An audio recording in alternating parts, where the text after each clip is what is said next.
Bonsoir à tous et bienvenue dans le journal des régions. ESM Bénin récompense et honore ses meilleurs étudiants. Pour s'être démarqués par leurs différentes réalisations, ils ont reçu des ordinateurs portatifs et des motos. La cérémonie de remise avec Mathieu Sokenou et Gloria Oni.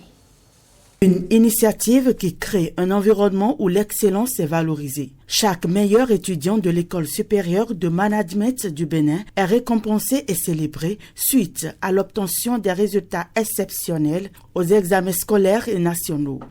L'École supérieure de management a toujours obtenu des résultats très élogieux d'admissibilité avec un taux supérieur à 90%, toutes filières confondues. Ceci grâce à la qualité de l'enseignement, le professionnalisme des membres de l'administration et surtout l'engagement et la motivation des apprenants en direction desquels nous organisons chaque dernier vendredi du mois un séminaire spécialisé sur le coaching, la motivation, l'entrepreneuriat et le développement personnel. L'utilisation des outils numériques peut favoriser la diversification des ressources pédagogiques. Nos écoles doivent privilégier la pédagogie active ou l'apprentissage par action qui permet d'introduire les sujets scolaires de façon plus attrayante auprès des élèves, en particulier les sciences qui sont présentées par les petites expériences auxquelles les élèves peuvent participer et reproduire. Des approches qui peuvent transformer le système éducatif en un espace dynamique, inclusif pour plus de performance au sein des apprenants.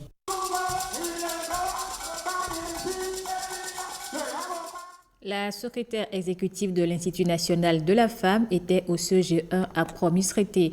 À travers une causerie débat, elle a entretenu les filles sur le harcèlement sexuel en milieu scolaire et toutes les autres formes de discrimination et de violence. L'initiative s'inscrit dans le cadre d'une campagne de sensibilisation organisée par l'Institut Calvador Aronou et Nathalie Doris Oulabi.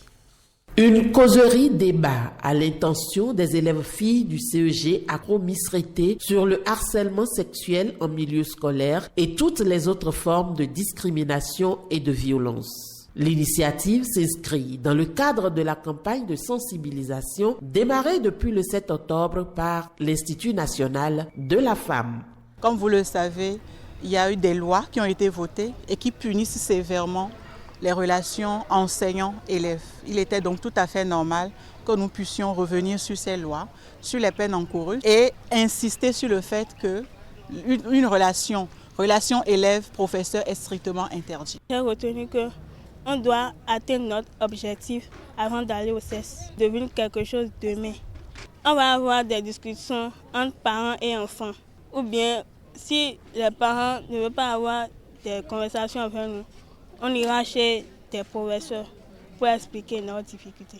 La démarche de l'INF, c'est une démarche à encourager, c'est une démarche qu'il faut véritablement féliciter. Ça participe donc à les maintenir, nos enfants à l'école. Et je crois que nous-mêmes, nous allons accompagner la chose pour une réussite des objectifs. Il était tout à fait normal pour nous de semer le réflexe INF dans la tête des enfants, d'indiquer aux enfants les voies de recours, le numéro d'alerte, le 51 07 88 88, pour qu'elles puissent automatiquement avoir le réflexe de dénoncer les cas de violence, les cas d'harcèlement. Les centres de promotion sociale, les commissariats de police, les comités de veille sont les autres canaux auxquels les filles peuvent faire recours pour les dénonciations.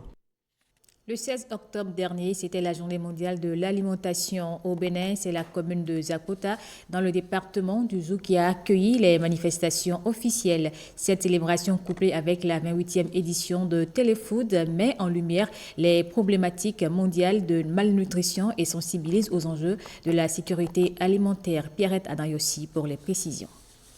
Le droit aux aliments au service d'une vie et d'un avenir meilleur. C'est le thème choisi pour cette 44e édition. Un thème évocateur puisqu'il plaide pour un accès sûr, sain et équilibré à l'alimentation à chaque individu. Le thème choisi conforte à tous les égards la vision du gouvernement du président de la République, son Excellence Patrice Talon, pour le secteur agricole de notre pays.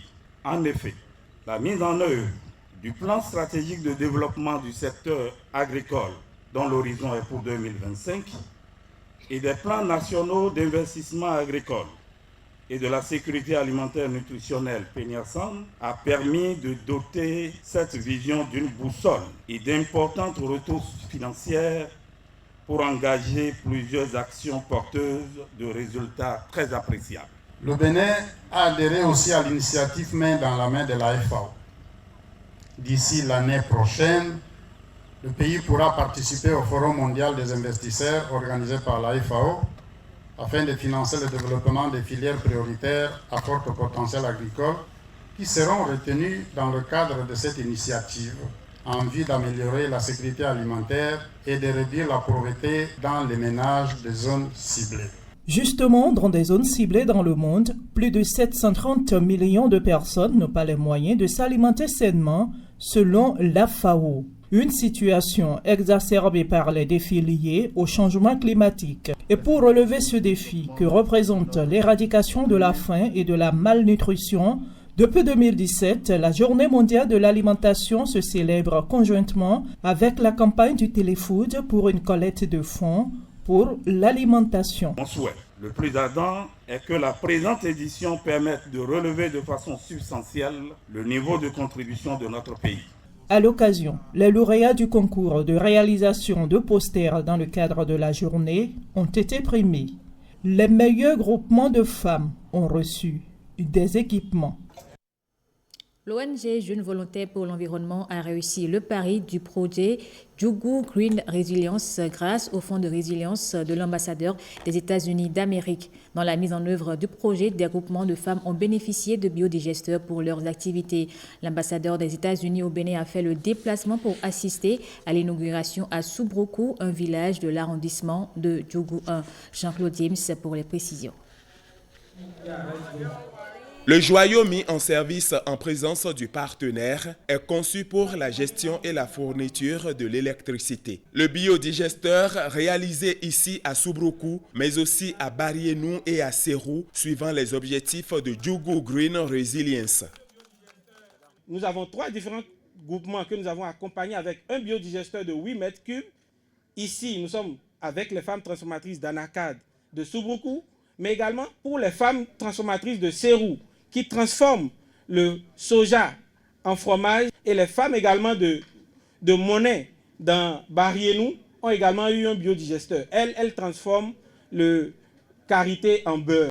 Mais à côté de ça, nous avons fait énormément d'activités de sensibilisation sur les pratiques agricoles durables, sur les pratiques éco-responsables, sur la lutte contre l'extrémisme violent. Donc nous avons formé plus de 100 jeunes, nous en avons plus de 120, à l'éco-entrepreneuriat ou au green business.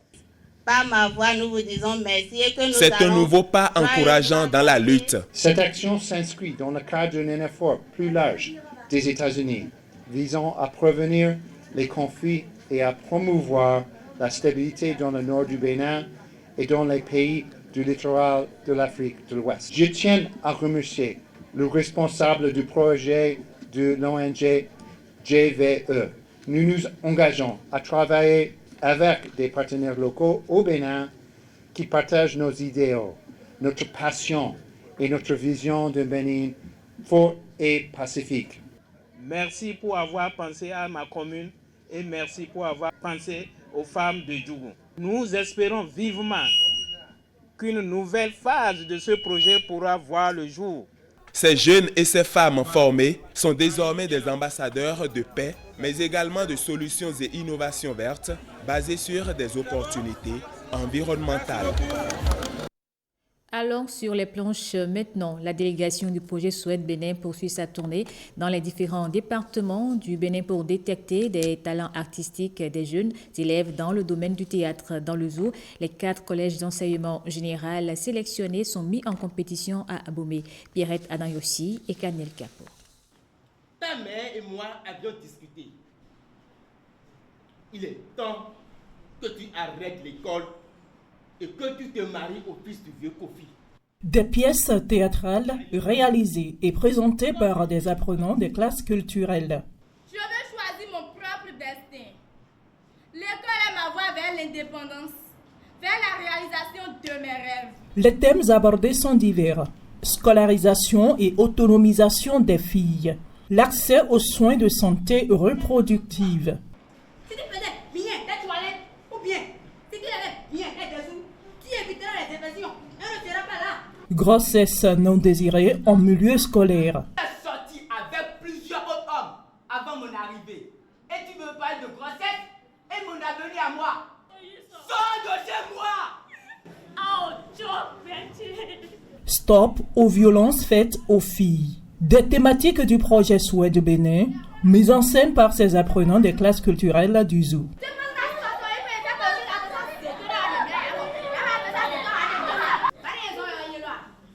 Ceci est venu pour faire de la visibilité dans un premier temps sur les efforts fournis par le ministère de l'enseignement secondaire technique et de la formation professionnelle dans le cadre des classes culturelles. Dans le sport, on voit plus d'action, mais dans les autres disciplines, il manque de moyens pour faire de la visibilité, pour révéler les talents que regorgent les différentes classes sociales de notre pays. Sans la classe culturelle, on n'aurait pas ce résultat. Et puis, nous qui sommes les artistes d'hier, je pense qu'on peut mourir en paix parce que la relève, elle est assurée. À terme, les classes culturelles du CEG 1 de Boikon tirent leurs épingles du jeu et remportent ainsi cette victoire d'étape. L'objectif, c'est de faire tout possible pour promouvoir la gente féminine. Ce sont des filles d'aujourd'hui, femmes de demain. Et je suis très contente, très fière d'eux, parce que ça va donner, ça va vraiment donner.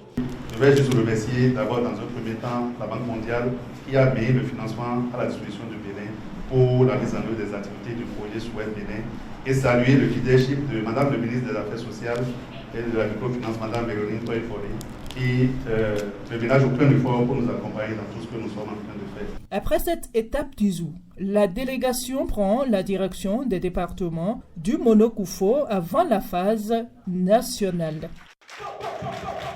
Et justement, ce même concours a eu lieu dans le Koufo. Les élèves des 5 communes du département y ont pris part sous les regards de Evariste Zomoron et Samirat Djabimane. Maman sera désormais présente pour t'écouter. Promis, j'irai, lâcher. C'est le CEG d'enseignement général de l'ALO qui remporte cette phase départementale du concours de théâtre sur les thèmes du projet Swed Bénin dans le Koufo. Leurs prestations portent sur le viol et le harcèlement sexuel en milieu scolaire.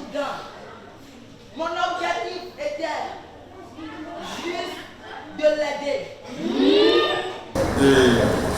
Je dis un grand merci au président Patrice Talon qui, dans l'idée de maintenir les filles à l'école, a institué le concours théâtral dont les thèmes sont relatifs au maintien des filles à l'école, en lutte contre les grossesses en milieu scolaire. L'initiative, portée par le projet Swed et le gouvernement béninois, vise à protéger ces élèves filles, pour la plupart mineures, contre toutes sortes de violences pouvant porter atteinte à leur intégrité et leur avenir. Elle fait également la promotion des classes culturelles. On a commencé les classes culturelles depuis au moins 2 ans et on n'a pas encore participé à un concours. Je remercie le projet Swed. Les professeurs qui violent les mineurs, qui se proposent d'être en relation avec les élèves, que ce n'est pas une bonne chose. On doit faire la sensibilisation, appeler le numéro 20. Ce concours s'inscrit dans la dynamique du changement social et comportemental au niveau des communautés scolaires et des populations par rapport aux thématiques telles que les violences basées de genre, les pratiques néfastes, les questions concernant l'autonomisation des femmes et particulièrement les filles qui sont dans nos établissements scolaires. Le collège d'enseignement général de l'ALO est désormais le porte-flambeau de ce concours pour le compte du Koufo au plan national. Et c'est la fin de ce journal. Merci à vous de l'avoir suivi.